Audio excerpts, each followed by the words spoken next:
महायुतीच्या उमेदवारांच्या घरासमोर करणी भानामतीचा प्रकार झालाय। तर सांगलीच्या ईश्वरपूरमधील हा प्रकार आहे। तर विरोधी उमेदवारांनी हा प्रकार केल्याचा आरोप आहे। तर ईश्वरपूर पोलीस ठाण्यामध्ये घटनेची नोंद करण्यात आली आहे। सांगलीच्या ईश्वरपूर नगर परिषदेच्या निवडणुकीमध्ये महायुतीकडून कपिल ओसवाल आणि मनसूर मोमीन हे उमेदवार राहत असलेल्या सावकार मशीद परिसरामध्ये त्यांच्या घरासमोर करणी भानामतीचा प्रकार पाहायला मिळाला।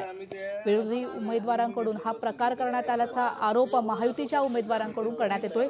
ईश्वर पोलीस ठाण्यामध्ये सदरच्या घटनेची नोंद देखील झाली आहे।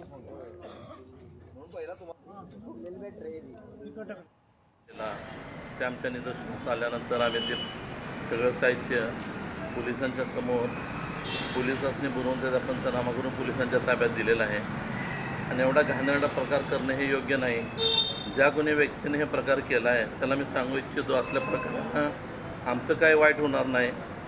आणि कुणाच्या करणीनं, कुणाच्या चटकनं, कुणाच्या तोटक्यानं जर वाईट होत असतं तर एवढं मोठं बाबासाहेब आंबेडकरांनी जे संविधान दिलं, त्याला लोकशाही दिली, त्या लोकशाहीत इलेक्शनचं काय राहिलं नसतं। इलेक्शनच्या काळात हे होणं योग्य नव्हतं। त्यामुळं मला काय त्यांना फरक पडणार नाही। लोकशाही मराठी ऐका, पहा, जागरूक रहा।